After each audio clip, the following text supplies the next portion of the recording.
Hello everyone and welcome once again to my channel maths पर चर्चा। Right, आज हम रेशियो प्रोपोर्शन जो सीरीज हमने शुरू करी है उसका दूसरा पार्ट करेंगे और वो है प्रोपोर्शन। ठीक है, ये अगेन बहुत इंपॉर्टेंट टॉपिक है। काफी क्वेश्चन इससे आ सकते हैं। आगे जितने भी और टॉपिक्स हैं जैसे कि मिक्सचर एलिगेशन या टाइम स्पीड डिस्टेंस या टाइम एंड वर्क, सो उन सब में इसका बहुत बहुत यूज होने वाला है। तो इसको प्लीज अच्छे से करें। चलो लेट्स स्टार्ट। राइट, सो पहले मैं आपको समझाता हूं what is proportion and then will move on to the questions. Right, so अगर हम प्रोपोर्शन की बात करें, if you talk about proportion, तो अभी जनरल बात करते हैं, उसके बाद then will move on to the exact the nuances of direct and indirect proportion. अभी इन जनरल अगर दो रेशियोज इक्वल हैं सो दे आर इन प्रोपोर्शन। सो अगर मैं लिखता हूं कि दो रेशियोज अगर इक्वल हैं, right, like if I right a by b is equal to c by d, so इसका मतलब होता है a and b are in proportion with c and d। मतलब a और b का जो रेशियो होगा वही c और d का रेशियो है। इसको लिखने का एक और तरीका होता है a is to b is in proportion with c is to d। तो ये ऐसे भी लिख सकते हैं। तो मतलब वही है कि आपके दो रेशियोज अगर इक्वल हैं तो हम बोलते हैं कि वो प्रोपोर्शन में है। राइट, अब क्या है कि इसका नाम दे देते हैं। वैसे तो बहुत ऑब्वियस सी बात है, इसको बोला जाता है फर्स्ट प्रोपोर्शन, इसको बोला जाता है सेकंड प्रोपोर्शन, इसको बोला जाता है थर्ड प्रोपोर्शन और इसको fourth proportion.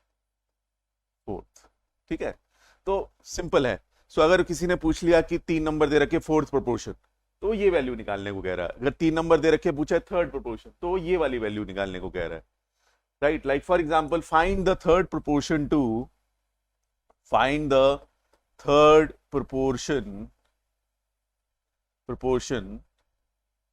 the following numbers. Right, numbers are 3, 7 and 21। Right, अब 3, 7 and 21 में वो थर्ड प्रोपोर्शन पूछ रहा है, तो थर्ड मतलब सी पूछ रहा है। तो आप लिखोगे ये फर्स्ट हो गया, सेकंड हो गया, तो ये फोर्थ हो गया, थर्ड मिसिंग है। तो 3/7 इज इक्वल टू जो मिसिंग है थर्ड, उसे x लिख दो और यहां पे लिख दो आप 21। तो साफ साफ दिख रहा है ये 7 3 हो जाता है, तो x आ जाएगा 9। So 9 is the third proportion to these numbers. Right, अब प्रोपोर्शन डायरेक्ट इनडायरेक्ट होते हैं, उसको हम डिटेलिंग करेंगे, लेकिन अभी बस इतना समझना है कि अगर दो रेशियोज इक्वल हैं तो हम बोलते हैं कि they are in proportion. Right, तो प्रोपोर्शन का यही मतलब होता है, मतलब एंड जो उनका रिड्यूस्ड फॉर्म है ए और बी का और सी और डी का, वो सेम है।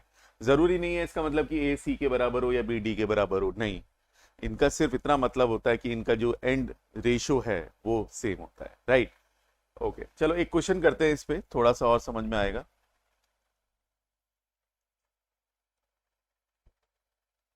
राइट, एक बार आप ट्राई कर लो। ओके, अब वो बोल रहे हैं what number should be subtracted from each of the number 23, 30, 57, 78 so that the reminders are in proportion. मतलब अभी ये नंबर प्रोपोर्शन में नहीं है।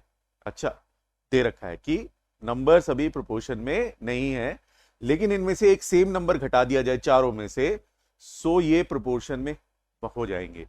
तो वो नंबर क्या होना चाहिए? राइट, तो अगर हम इसको टेक्निकली करें तो पहला नंबर है 23, सो 23 माइनस एक्स हो गया फर्स्ट प्रोपोर्शन, 30 माइनस एक्स हो गया सेकेंड प्रोपोर्शन, 57 माइनस एक्स हो गया थर्ड प्रोपोर्शन और 78 माइनस एक्स हो गया फोर्थ प्रोपोर्शन।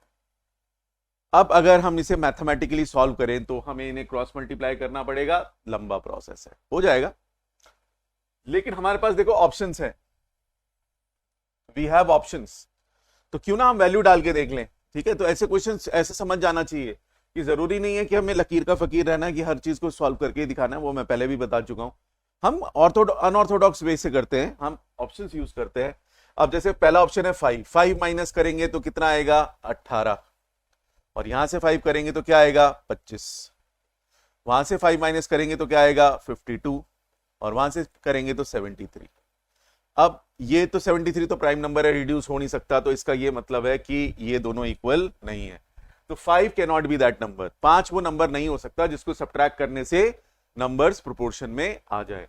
तो मैं दूसरा नंबर 6 से ट्राई करता हूं। तो 23 minus 6 upon 30 minus 6 equal to 57 minus 6 upon 78 minus 6। अब देखते हैं, ये बनेगा हमारे पास 17, ये बनेगा 24, ये बनेगा 51 और ये बनेगा 72। 51 और 72 दोनों ही प्राइम नंबर नहीं है, तो रिड्यूस हो सकते हैं। किससे कर सकते हैं हम? 3 से कर सकते हैं। तो 3 से अगर करता हूं तो ये 17 हो जाता है और ये 24 हो जाता है, तो दोनों बराबर आ गए, तो 6 इज द राइट आंसर। ठीक है, करने को आप मल्टीप्लाई करके इसको सॉल्व कर सकते हो, बट वो समय बहुत लग जाता है। ऑप्शन डाल के हम बहुत आसानी से इसको कर सकते हैं।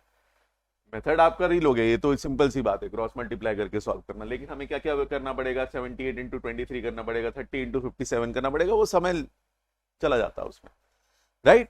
तो ये समझ आ गया होगा प्रोपोर्शन का क्या मतलब है। अब इस क्वेश्चन में ये नंबर चारों प्रोपोर्शन में नहीं थे, लेकिन हमने एक नंबर उसमें से क्या सब्ट्रैक्ट किया ताकि वो प्रोपोर्शन में बन जाए। तो x था वो नंबर, अगर हम ऑर्थोडॉक्स मेथड से करें, और ऑप्शन से करें तो हमने 5 से करके देखा तो बना नहीं, लेकिन जब 6 से माइनस किया चारों नंबर में से तो वो प्रोपोर्शन में आ गया। ये भी 17/24 है, दूसरा भी 17/24 है, लेकिन 6 माइनस करने पर तो वो प्रोपोर्शन में हो गया, राइट? चल आगे करते हैं। ओके, अभी एक कॉन्सेप्ट मैं आपको और समझाता हूं, राइट? एक बहुत इंपॉर्टेंट कॉन्सेप्ट है प्रोपोर्शन में, और वो ये होता है कि if a by b is equal to c by d is equal to e by f, कितने भी रेशियोज अगर प्रोपोर्शन में है, अगर बहुत सारे रेशियोज प्रोपोर्शन में है, मतलब a by b c by d के बराबर है और वो e बाई एफ के बराबर है, और मैं इनके न्यूमरेटर्स का सम कर दूं और डिनोमिनेटर्स का, तो रेशो बदलता नहीं है, रेशो सेम रहता है। तो a plus c plus e upon b plus d plus f की वैल्यू भी सेम रहने वाली है, ये बदलेगी नहीं, राइट? इस मतलब ना केवल ये, मैं अगर बात करता हूं 2a minus 3c plus 5e upon 2b minus 3d plus 5f, इसकी वैल्यू भी बदलने नहीं वाली है, ये भी सेम है। जब तक कि a और b के कोफिशिएंट सेम है, c और d के कोफिशिएंट सेम है और e और f के कोफिशिएंट सेम है, तो रेशो बदलेगा नहीं, रेशो सेम रहेगा। तो ये बहुत इंपॉर्टेंट प्रॉपर्टी है, बहुत जगह यूज होगी, तो इसका ध्यान रखो। जैसे कि एक, अगर हमें पता है अगर दो ट्रायंगल सिमिलर होते हैं तो उनकी साइड्स का रेशियो सेम होता है, मतलब साइड्स प्रोपोर्शन में होता है। सो अगर मैं कहता हूं ABC, triangle ABC is similar to triangle DEF, तो इसका मतलब होता है AB upon DE is same as BC upon EF is same as AC upon DF।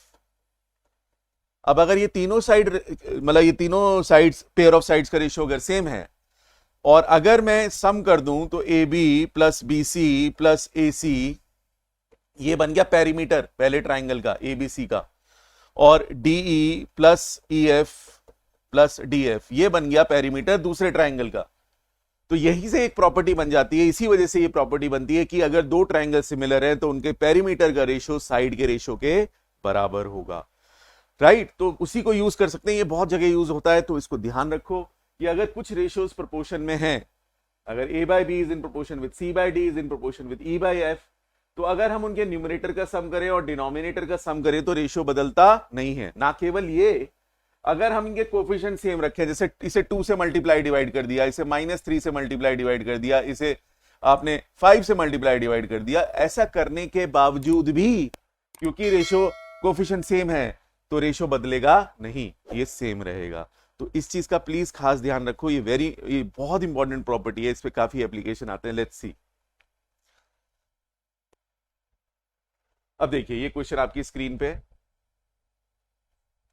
तो इसका सीधा सीधा आंसर अगर मैं प्रॉपर्टी लगाऊं तो आपको 9/4 दिख रहा है। क्यों दिख रहा है? देखो, वो बोल रहे हैं कि x बाय वाई जो है वो a बाय बी के बराबर है और वो 3/2 है। अगर मैं स्क्वायरिंग कर दूं तो x square by y square will be equal to a square by b square will be equal to 9/4। और अगर ये 9/4 है, मैंने आपको बताया कि अगर ये दोनों सेम है तो इनके न्यूमरेटर का सम और डिनोमिनेटर का सम करने पे भी वैल्यू बदलेगी नहीं, तो वो भी 9/4 हो जाएगा। So that's the right answer. Right, तो बहुत आसानी से ऐसे हम क्वेश्चंस कर सकते हैं using this property. Let's move on to another one, एक और देखते हैं। चलिए ये आप एक बार ट्राई करो, फिर मैं आपको बताता हूं।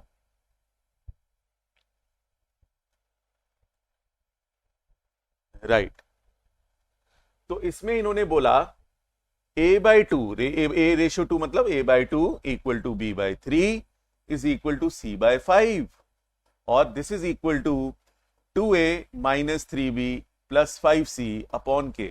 अब वो k की वैल्यू पूछ रहे हैं आपसे, k की वैल्यू पूछ रहे हैं। आप देख सकते हो a के साथ ये एडिशन हो रहा है, देखो मतलब डायरेक्ट नहीं है लेकिन कोफिशिएंट के साथ।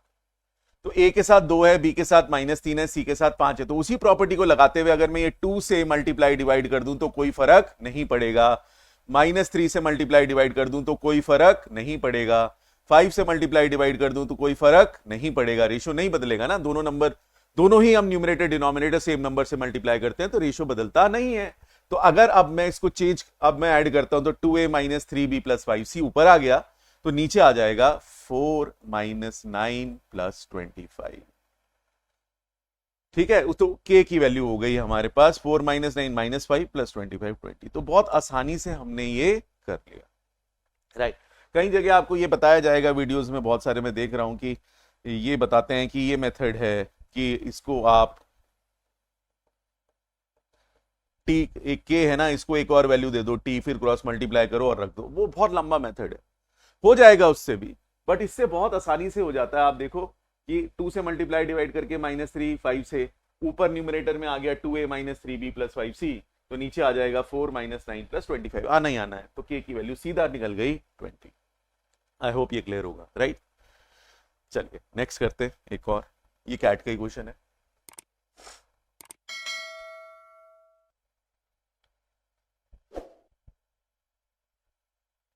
राइट, तो आई होप आप लोगों ने ये ट्राई कर लिया होगा। अब इन्होंने क्या दिया है, a upon b plus c is equal to b upon c plus a is equal to c upon a plus b is equal to r। अब वो बोल रहे हैं कि r cannot take any other value except, मतलब r कौन कौन सी value ले सकता है। r cannot take any other value except, इसका मतलब उल्टा घुमा के बोल रहे हो कि r इनके अलावा, इन मतलब कोई सी भी वैल्यू नहीं ले सकता है इनके अलावा, तो इनमें से कौन सी है वो। तो इसका मतलब हमें बताना है कि इसका यही मतलब है आर कौन कौन सी वैल्यू ले सकता है। इस स्टेटमेंट का यही मतलब है, what values can r take among the following. अब आप देखो, अगर मैं पहले अपनी प्रॉपर्टी लगाता हूं तो आर की वैल्यू न्यूमरेटर का सम करें a प्लस बी प्लस सी और डिनोमिनेटर्स का करेंगे तो क्या आएगा, b 2 बार ऐड होगा, a 2 बार ऐड होगा, c 2 बार ऐड होगा, 2 बार ऐड होगा तो ट्वाइस हो जाएगा और ये बन जाएगा हमारे पास हाफ। ये आ गया हाफ, कैंसिल हो गया ना ये, तो बहुत इजीली हाफ आ गया। लेकिन क्या होती है, गलती हो जाती है यहाँ पे थोड़ा सा। अब ये कैट का क्वेश्चन है, देखो थोड़ा सा तो चीजें अलग होंगी या फिर थोड़ी इतनी आसान नहीं होंगी कि सीधा प्रॉपर्टी लगाई और आंसर आ गया। अब आप देखो यहाँ पे ना, हाफ तो 4 ऑप्शन में है, 3 ऑप्शन में है, 1 2 3। अब हम ये देख रहे हैं यार -1 और 1 भी ऑप्शन में है, तो क्या हम थोड़ा सा सोचें कि ये भी वैल्यू बन सकती है या नहीं। लेकिन आप कहोगे सर सीधा सीधा कैंसिल हो गया, हाफ हो गया। अब यहीं पे एक दिक्कत है, हम जब कैंसिल करते हैं वैल्यू तो हम सिर्फ और सिर्फ नॉन जीरो वैल्यूज कैंसिल कर सकते हैं, जीरो नहीं। जीरो को जीरो से कैंसिल करेंगे पूरा मैथ्स फेल हो जाएगा। ठीक है, जीरो हिंदुस्तान की देन है, इसलिए थोड़ी इज्जत हमें करनी चाहिए। तो ऐसे कैंसिल करने से पहले जांच लेना चाहिए कि ये वैल्यू जीरो हो सकती है या नहीं, और अगर नहीं डायरेक्टली पता लग सकते तो 2 केस लेना पड़ेगा। तो r will be half if a plus b plus c is not zero, then there lies another case. फिर एक और केस बनता है कि what if a plus b plus c zero, अगर ये जीरो हो जाए तो क्या होगा। अगर ये जीरो हो जाए तो b प्लस सी बनेगा -a, राइट।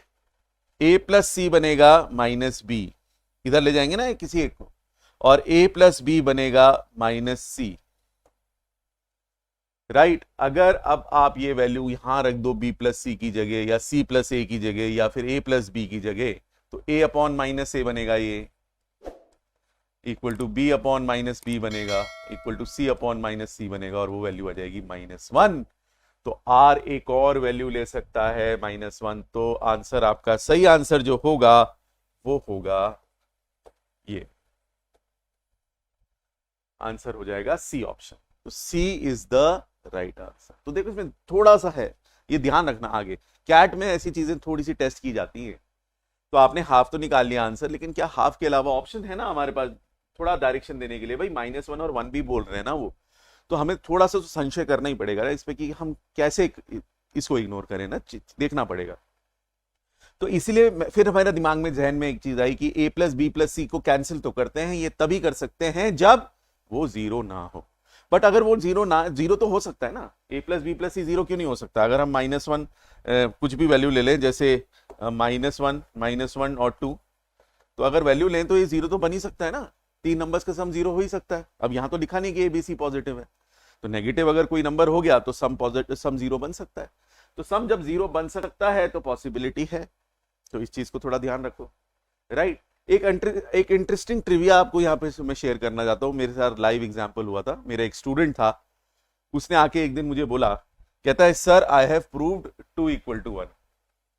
कहता है सर 2 = 1 प्रूव कर दिया। मैंने नहीं, ऐसे कैसे हो सकता है ना, तो मैंने इग्नोर कर दिया। मैंने कहा यार 2 = 1। तो कहने लगा सर आप मेरी बात सुन नहीं रहे हो, राइट, ये अच्छी बात नहीं है, आप सुनो, मेरे पास प्रूफ है। तो जब उसने बोला कि मेरे पास प्रूफ है, तो मैंने सुना उसकी बात। मैंने कहा चल यार तेरी बात सुन लेते हैं, ऑल्दो ये बहुत ही वियर्ड सी चीज है, फिर भी मैं सुन लेता हूं। तो उसने बोला कि सर एक चीज बताओ, लेट्स टेक a = b। मैंने कहा ठीक है। कहता सर अगर ये दो नंबर बराबर हैं, तो अगर मैं दोनों तरफ स्क्वायर कर दूं तो भी बराबर होगा। सॉरी स्क्वायरिंग नहीं, उसने कहा कि सर दोनों तरफ एक सेम नंबर से मल्टीप्लाई कर दें a से, तो वैल्यू सेम आएगी। मैंने कहा बिल्कुल आएगी। फिर कहता है सर सब्ट्रैक्ट कर दें तो भी आएगी। मैंने कहा हाँ बिल्कुल आएगी। अब उसने कहा सर इसे फैक्टराइज कर दो। मैंने भी कर दिया,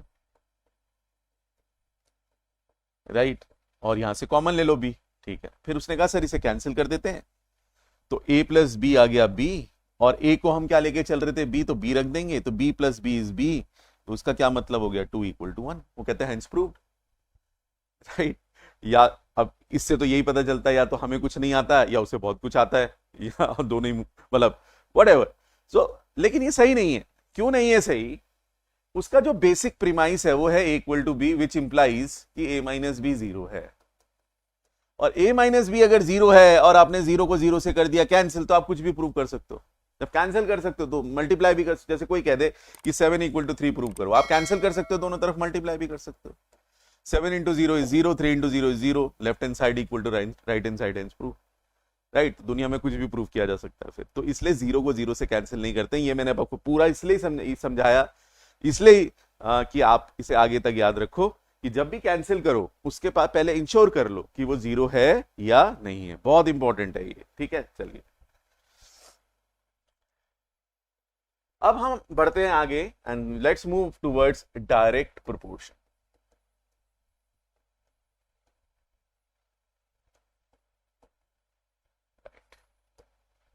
डायरेक्ट प्रोपोर्शन, देखो पहले आप समझो दो चीजों के बीच में डायरेक्ट रिलेशन क्या होता है। दो चीजों के बीच में या दो वेरिएबल्स, जो भी दो चीजें हैं, उनके बीच में डायरेक्ट रिलेशन तब होता है जब कोई एक चीज बढ़ती है तो दूसरी भी बढ़ती है, और कोई एक चीज कम होती है तो दूसरी भी कम होती है। इसे हम डायरेक्ट रिलेशन या डायरेक्ट को रिलेशन बोलते हैं मैथ्स की लैंग्वेज में। बट डायरेक्ट प्रोपोर्शन भी यही होता है। डायरेक्ट प्रोपोर्शन में भी एक चीज बढ़ती है दूसरी बढ़ती है, एक चीज कम होती है तो दूसरी भी कम होती है।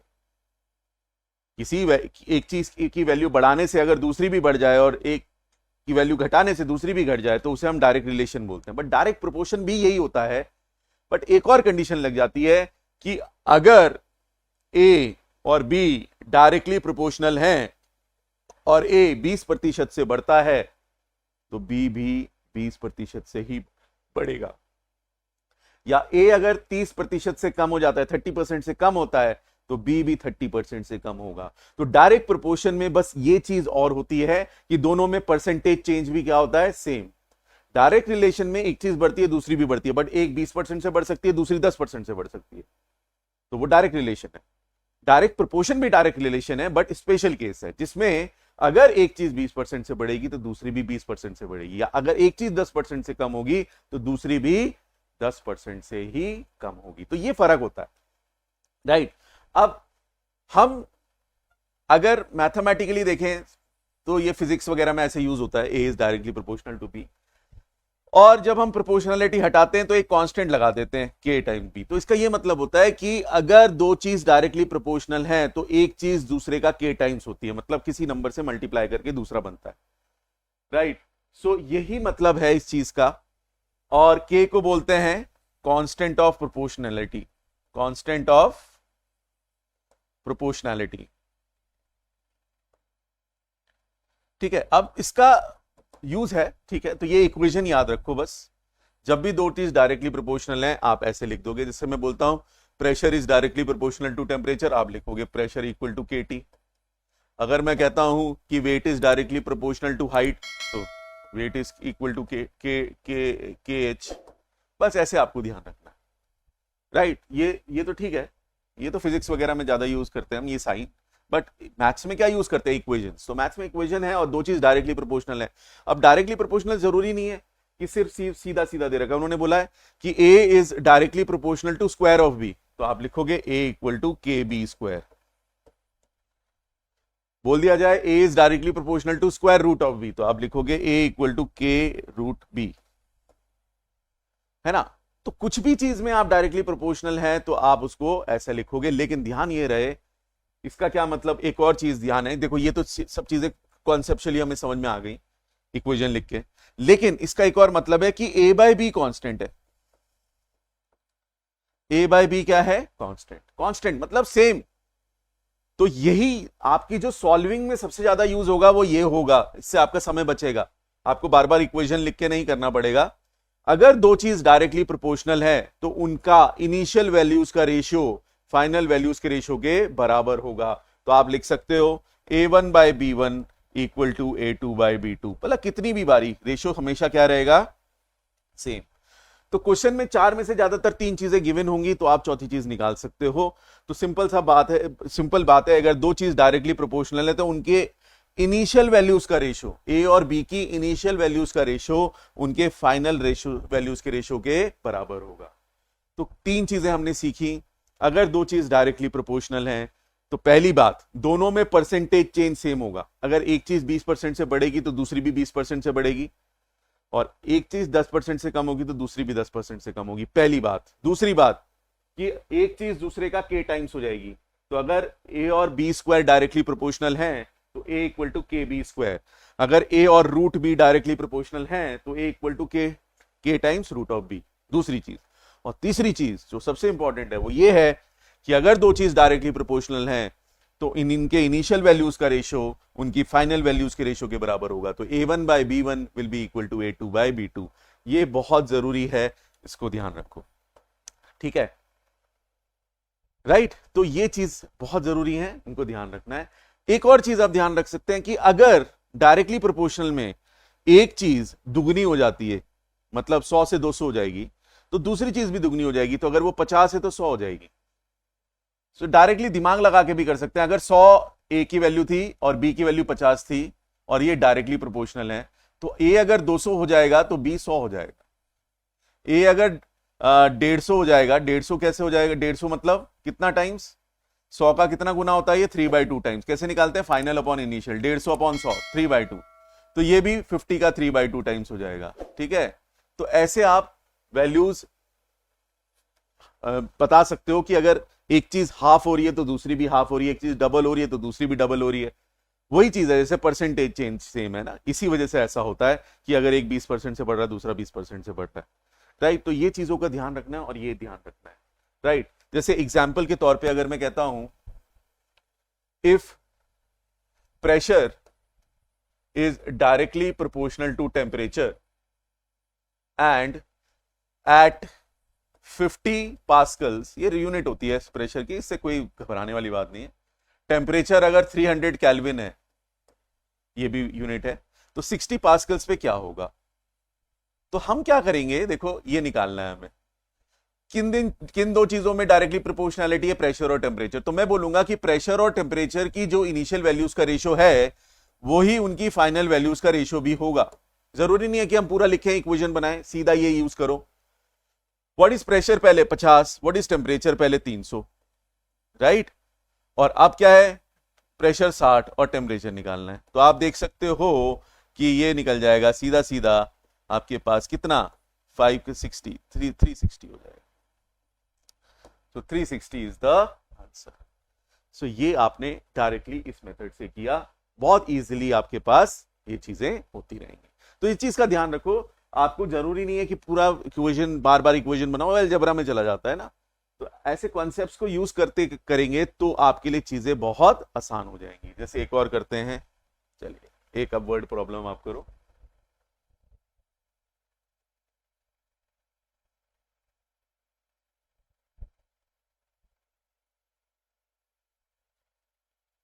ओके आप लोगों ने ट्राई कर लिया होगा। अब सुनो, the height of Santosh is directly proportional to square root of his age. तो फिर क्या लिखेंगे हम? हाइट को के रूट ए। एक तो ये तरीका है, और दूसरा ये है कि अगर ये दोनों डायरेक्टली प्रोपोर्शनल है तो दिमाग में कहीं ना कहीं ये भी लिख लो कि इनका रेशियो, अब एज मत लेना, स्क्वायर रूट ऑफ एज लेना, इनका रेशियो सेम रहेगा। हाइट और स्क्वायर रूट ऑफ एज का रेशियो पहले जो था वही बाद में रहेगा, ठीक है। So what will be the height of Santosh 16 years at 16 years, जब वो 16 साल का होगा। If he was 4 feet tall at 9 years, तो 9 साल की उम्र में वो 4 फीट टॉल था, तो 4 लिख दिया, रूट ऑफ 9 लिख दिया। और हाइट निकालनी है जब रूट ऑफ 16 हो जाएगा, ठीक है। बस सिंपल सी बात है, इतना ही करना है आपने, आपके पास हाइट आ गई, सीधा सीधा आंसर। कितना आ गया? रूट ऑफ 16 होता है 4, रूट ऑफ 9 होता है 3, तो ये आ गया 16/3। 16/3 होता है 5 1/3। अब देखो आंसर हमारे इंचेस में, ठीक है, आंसर डेसिमल में नहीं है, इंचेस में। डेसिमल में आंसर आता तो 5.33 देते हैं हम, लेकिन वो इंचेस में दे रहे हैं। इंचेस का मतलब होता है एक पर्टिकुलर यूनिट। तो आपको पता है 1 फुट में 12 इंच होते हैं, तो 1/3 1/3 में कितना होगा? 12 का 1/3, that is 4। So answer will be 5 feet 4 inches. ये वाला आंसर हो जाएगा, ये आंसर है। इज दिस क्लियर और नॉट? तो बहुत आसानी से हमने सॉल्व कर लिया। आप लोगों को बहुत डर लगता है इससे, फिजिक्स नहीं हो पाती इसी चीज चक्कर में। लेकिन अगर हम सोच के करेंगे, समझ के करेंगे, चीजें बहुत आसान है। ऐसा कोई भी चीज नहीं है जो हम नहीं कर सकते हैं, बट समझ में आना चाहिए। और समझ बहुत, अगर आप इसको फॉलो करोगे आपको चीजें हमेशा आसान ही दिखेंगी, राइट। चलिए एक और करते हैं, राइट। एक बार ट्राई कर लो आप पॉज करके। चलिए आपने कर लिया होगा। अब वो कह रहा है A varies directly with the square of B, तो ए इक्वल टू के बी स्क्वायर। दिमाग में ही आना चाहिए और साथ में ही आना चाहिए a1 अपॉन b1 का square is equal to a2 upon b2 का स्क्वायर, रेशियो सेम। अब वो कह रहा है when b is 12 a is 452, when b is 12 a is 452, 452 upon 12 का square which is 144 equal to find a when b is 18, when a, तो a2 upon 18, 18 का square, या ऐसे ऐसे रहने दो, 12 इंटू 12 ही रहने दो, राइट। ऐसा भी कर सकते हैं, कैलकुलेशन आसान रहता है। वैल्यू को हमेशा सिंप्लीफाइड फॉर्म में रहने दो, वो बेटर रहता है हमेशा। तो ये 12/12 और ये 18/18 हो गया। अब यहाँ पे हमारे पास बहुत आसान हो गया, ये हो गया 2, ये हो गया 3, ये हो गया 2, ये हो गया 3, है ना। और 4 से कैंसिल कर दो इसे, 4 से 4 1 जा 1 जा 3 जा 113, 113 इंटू 9, 113 इंटू 9, 9 3 जा 27, 11 और 10, so 1012 becomes the answer। तो बहुत आसानी से करना है, कुछ भी नहीं है ना। तो बहुत आसानी से कर सकते हो गाइज। ये बहुत जरूरी है कि आप इसको समझो। इक्वेशन बना के करते हैं लोग इन क्वेश्चंस को, क्यों करना है हमें? सिंपल हम कर सकते हैं, हमें समझ में आता है चीजें तो हम करेंगे, ठीक है। एक और ट्राई करो। अब ये थोड़ा सा हायर साइड पे है, एक बार देख लो फिर मैं आपको समझाता हूं।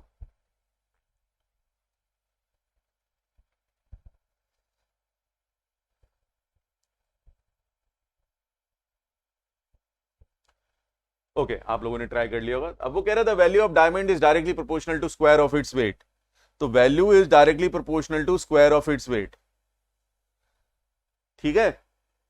अब मत लिखो ऐसा, मैं तो खुद ही लिख दिया, चलो गलत है, मत लिखो। क्या लिखेंगे हम? सीधा हमें पता है ना, इक्वल टू के लिखेंगे। अब के डब्ल्यू स्क्वायर, वो साइन की आदत ही मत डालो यार, खाम में कंफ्यूजन है।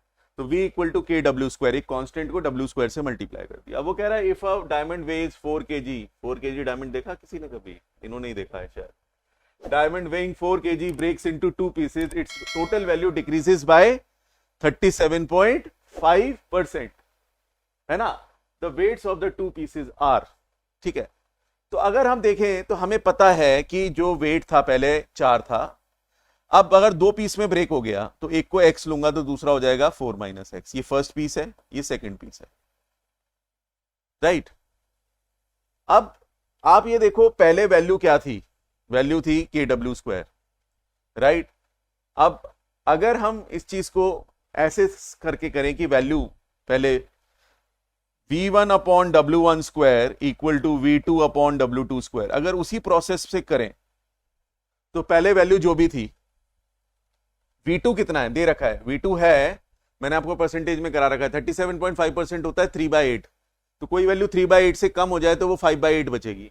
तो v2 इज 5/8 ऑफ v1। ये समझ में आना चाहिए, नहीं आना तो परसेंटेज आप वीडियो देखो जाके, बहुत इजीली आप समझ जाओगे। रेसिप्रोकल सेक्शन में कराया है। 37.5% होता है 3/8, तो कोई 3/8 से कम हो रही है वैल्यू तो कितनी बचती है 5/8, 8 में से 3 गया 5, तो 5/8। तो पता चल गया कि v1 v2 कितना है। अब w1 क्या है, w1 है हमारा 4, तो v1 upon 16 equal to v2 को लिख दो 5/8 v1, और w2 है हमारा दोनों पीसीस के स्क्वायर का सम, x स्क्वायर प्लस 4 - x का स्क्वायर। वही प्रोसेस यूज कर रहा हूं, आप देखो हर जगह वही प्रोसेस यूज करूंगा, एक ही प्रोसेस से सारी चीजें हो जाती हैं। v1 और v1 तो हो गया कैंसिल, तो आपके पास आ गया x स्क्वायर प्लस 4 - x का whole square is equal to, cross multiply करेंगे 5/8 ऑफ 16, 5/8 ऑफ 16 होता है 10। अब इसको फॉर्मूला लगाओ, x square a minus b का whole square 16 plus x square minus 8x equal to 10, तो ये बन जाएगा 2x square minus 8x plus 6 equal to 0, जो मुझे देगा x square minus 4x plus 3 equal to 0। अब आप अगर ये क्वाड्रेटिक में सॉल्व करता हूं मिडिल टर्म स्प्लिट करके, अगर आप समझो, अगर आपको नहीं आता अभी फिलहाल डायरेक्ट भी निकाल सकते हैं वैसे तो, x square minus 3x minus x plus 3 equal to 0, x common लिया x माइनस 3, माइनस 1 कॉमन लिया x माइनस 3, फैक्टराइज करेंगे तो x minus 3 into x minus 1 equal to 0, तो x या तो 3 होगा या 1 होगा, तो जो 2 पीस होंगे वो आंसर हो जाएगा 3 और 1। तो ये इसका पूरा मेथड है, जैसे मैंने आपको सिखाया है वैसे करने के लिए। लेकिन अब यहां पे ना हम थोड़ा दिमाग चला लें तो ज्यादा बेटर है, अगर हम दिमाग चलाएंगे तो वो ज्यादा बेटर है।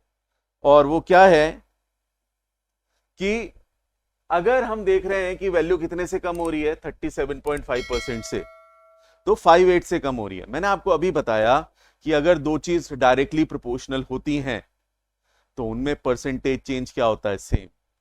तो अगर आपका वैल्यू 37.5% से कम हो रहा है, वैल्यू 37.5% से कम हो रहा है, तो वेट स्क्वायर, वेट नहीं वेट का स्क्वायर, क्योंकि ये डायरेक्टली प्रोपोर्शनल वेट स्क्वायर है, तो ये भी उतने से ही कम होना चाहिए।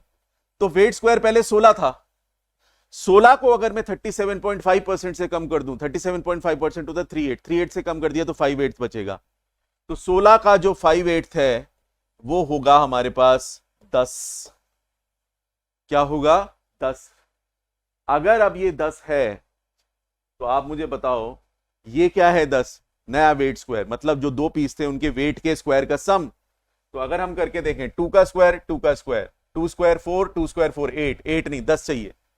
2.5 का स्क्वायर 6.25, 1.5 का स्क्वायर 2.25, 6.25 प्लस 2.25 इज 8.5 नहीं है। अब यहां देखो 3 का स्क्वायर 9, 1 का square 1, 9 plus 1 10, so this is the right answer. तो बिना कुछ करे थोड़ा दिमाग चलाए, क्योंकि कॉन्सेप्ट हमारे क्लियर हैं, कॉन्सेप्ट क्लियर है तो हमें पता है कि अगर वैल्यू 37.5% से कम हो रही है तो हमारा वेट का स्क्वायर भी 37.5% से कम होगा, और अगर वो 37.5% से कम होगा तो उसका वेट स्क्वायर पहले 16 था 4 का स्क्वायर, उसे कम कर देंगे तो वो 10 पे आ जाएगा, और 10 दो जो पीस हैं उनके वेट का स्क्वायर का सम है, और वो किससे आ रहा है 3 और 1। That's the right answer. Concept clear हो, चीजें बहुत आसानी से हम कर सकते हैं। चलिए आगे करते हैं।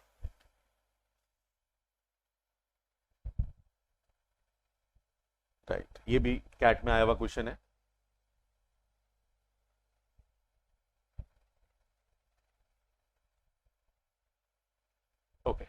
तो आई होप आप लोगों ने ये ट्राई कर लिया होगा। देखो क्या बोल रहे हैं वो, speed of the railway engine is 40 kilometre per hour when no compartment is attached. मतलब वो साफ सी बात है, जब सबसे हल्का रहेगा ना तो सबसे ज्यादा स्पीड होगी, तो ये मैक्सिमम स्पीड होगी 40 when no, and the reduction in speed is directly proportional to square root of the number of compartments. अब यहां स्पीड नहीं, रिडक्शन इन स्पीड को बोल रहे हैं वो, k root c. Reduction in speed, reduction है, आप स्पीड नहीं लेंगे, हमेशा पढ़े ना ढंग से। Reduction in speed is directly proportional to square root of number of compartments attached. If the speed of the train carried by this engine is 24, तो 24 स्पीड थी, रिडक्शन नहीं था, और पहले स्पीड 40 थी सबसे ज्यादा, और जब कंपार्टमेंट 8 लग गए तो स्पीड 24 पे आ गई, तो रिडक्शन कितने का हुआ? 16। तो मैं वही यूज करूंगा, R1 upon root of C1 equal to R2 upon root of C2, यही यूज करना है। तो कितना रिडक्शन था पहले? 16 का, जब कंपार्टमेंट कितने थे? 8, तो रूट ऑफ 8 ये लिख दिया मैंने। अब वो कह रहे हैं the maximum number of compartment that can be carried by the engine. अब नहीं पता उस पर क्या स्पीड होगी, लेकिन मैक्सिमम पूछा है, तो हम क्या करते हैं, हम वो कंपार्टमेंट निकाल लेते हैं जिसपे ट्रेन रुक जाएगी। माना n कंपार्टमेंट पे ट्रेन रुक गई, तो ज्यादा से ज्यादा कितने कंपार्टमेंट ट्रेन कैरी कर सकती है? n-1 compartment. डेसिमल फ्रैक्शन में तो हो नहीं सकते, तो हमें इंटीजर ही लेना पड़ेगा। तो अगर n कंपार्टमेंट्स में ट्रेन रुक गई है, तो n-1 कंपार्टमेंट ज्यादा से ज्यादा वो इंजन कैरी कर सकता है। ये समझने वाली बात है बस। तो ये क्वेश्चन आसानी से हो जाएगा। अब मुझे बताओ, अगर स्पीड 0 हो जाए, रुक जाए, तो स्पीड 0 हो गई, तो उस टाइम पे कंपार्टमेंट निकालने हैं हमें। तो जब 0 हो गई तो रिडक्शन कितने का हुआ? 40। तो आप यहां पे 0 मत लेना, 40 अपॉन रूट ऑफ सी। अब अगर हम इसको सॉल्व करें तो ये हो जाएगा आपके पास 2, ये हो जाएगा 5, तो रूट ऑफ सी आ जाएगा 5√8/2। तो स्क्वायर कर देंगे तो आ जाएगा 25 इंटू 8/4, तो ये आ जाएगा 50। तो 50 कंपार्टमेंट्स में ट्रेन रुक गई तो ज्यादा से ज्यादा 49 कैरी कर सकता है इंजन। सो 49 ज्यादा से ज्यादा कंपार्टमेंट्स कैरी कर सकता है engine, right. So I hope ये आप क्वेश्चंस आपको समझ में आए होंगे। एक ही अप्रोच के साथ मैंने सारे क्वेश्चन किए हैं, लेकिन कॉन्सेप्ट आपको अच्छे से समझाया कि परसेंटेज चेंज सेम होता है, रेशो सेम होता है, एक चीज दूसरे का k टाइम्स होता है।